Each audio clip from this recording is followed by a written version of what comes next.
Breaking చూస్తున్నాం. సింగరేణిలో టెండర్ల కుంభకోణాలపై బీఆర్ఎస్ ఉద్యమం చేపట్టింది. లోక్ భవన్ కు వెళ్లి గవర్నర్ కు ఫిర్యాదు చేశారు. నేరుగా సీఎం ఆయన కుటుంబ సభ్యుల ఇన్వాల్వ్మెంట్ ఉందని ఆరోపిస్తున్నారు బీఆర్ఎస్ నేతలు. తమ దగ్గరున్న ఆధారాలను గవర్నర్ జిష్ణుదేవ్ కు అందించారు.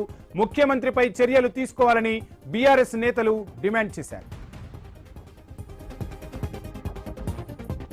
ఇక సీఎంపై మొత్తంగా బీఆర్ఎస్ నాయకులు ఫిర్యాదు చేశారు. ఏకంగా సింగరేణి పంచాయతీ గవర్నర్ వద్దకు చేరుకుంది. ఇదే అంశానికి సంబంధించి డీటెయిల్స్ అందించేందుకు మా ప్రతినిధి స్వామి జాయిన్ అవుతున్నారు.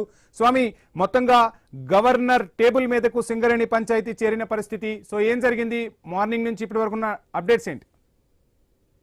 Vamsi, BRS party working president KTR నేతృత్వంలో పార్టీ నాయకులు ఎమ్మెల్యేలు అందరూ కూడా లోక్ భవన్ చేరుకున్నారు. తెలంగాణ భవన్ నుంచి నాయకులంతా కూడా ఒకవైపు గవర్నర్ జిష్ణుదేవ్ వర్మ అపాయింట్మెంట్ తీసుకొని కొద్దిసేపటి క్రితమే లోపల గవర్నర్ కలిశారు. గవర్నర్ ను కలిసి ఇటీవల సింగరేణి టెండర్ల వ్యవహారంలో తలెత్తినటువంటి వివాదాలు, మంత్రులపై వచ్చినటువంటి ఆరోపణలు, రాష్ట్ర ప్రభుత్వం జరుగుతున్నటువంటి కుంభకోణాల విషయంలో పూర్తి ఆధారాలన్నీ కూడా గవర్నర్ కు సమర్పించి ప్రభుత్వ అధినేత హోదాలో ఉన్నటువంటి గవర్నర్ కి వారి మీద మంత్రుల మీద చర్యలు తీసుకోవాలని చెప్పేసి కోరుతామని చెప్పేసి అంటున్నారు. దీంతో గత వారం 10 రోజులుగా తెలంగాణలో మొత్తం వ్యవహారం అంతా కూడా సింగరేణి చుట్టే తిరుగుతుంది.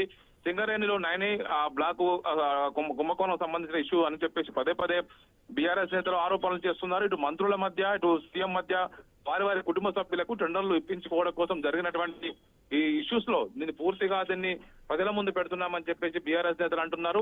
అందులో భాగంగానే ఇటీవల జరిగినటువంటి ఈ కుంభకోణాలకు సంబంధించినటువంటి ఇష్యూస్ కావచ్చు, టెండర్ల జరిగిన అవకతవకలు కావచ్చు, అధికార దుర్వినియోగం లాంటి అనేక అంశాలపైన గవర్నర్ కు పూర్తి ఆధారాలతో సహితం ఒక ఫైల్ ను అందజేస్తాము, గవర్నర్ కు విషయం తెలియజేస్తామని చెప్పేసి కూడా బీఆర్ఎస్ నేతలు ఒక టీమ్ గా వచ్చి గవర్నర్ ని లోక్ భవన్ లో కలిశారు. గవర్నర్ కి ఈ విషయాలను తెలియజేసి ప్రభుత్వం పైన చర్యలు తీసుకోవాలి, మంత్రులపైన చర్యలు తీసుకోవాలని చెప్పేసి రిక్వెస్ట్ చేస్తామని అంటున్నారు. మొత్తానికైతే ఒకవైపు నిన్ననే పలువురు మంత్రులు సీఎం రేవంత్ రెడ్డి దావోస్ టూర్కి వెళ్లారు. దావోస్ టూర్ నుంచి హార్వర్డ్ లో ప్రత్యేక కోర్సు చేయడం కోసం అక్కడికి యుఎస్ కి వెళ్ళిపోయారు. ఈ నేపథ్యంలోనే మంత్రులపైన వస్తున్నటువంటి ఆరోపణలు, మీడియాలో వస్తున్నటువంటి కథనాలన్నీ కూడా ప్రభుత్వానికి ఇబ్బందికరంగా మారాయని చెప్పేసి కూడా భావిస్తున్నారు. ప్రభుత్వంలో పూర్తిగా అన్ని విధాలా ఒకవైపు కుంభకోణాల మయంగా మారింది. ఇచ్చిన హామీలు అమలు చేయట్లేదు. కానీ ఒకవైపు అధికార పార్టీ ఎమ్మెల్యేలు, మంత్రులు అంతా కూడా అక్రమాలకు పాల్పడుతున్నారు. ఈ విషయంలో ఒకరికొకరు టెండర్ దక్కించుకోవడంలో ఇటు మంత్రుల మధ్య, వారి కుటుంబ సభ్యుల మధ్య తలెత్తినటువంటి ఇష్యూస్ అన్ని కూడా ఇప్పుడు ఇబ్బందికరంగా మారాయి. దీన్ని తెలంగాణకి ఇదంతా కూడా సంపదను దోపిడీ చేస్తున్నారని చెప్పేసి కూడా బీఆర్ఎస్ నేతలు ఆరోపణలు చేస్తున్నారు.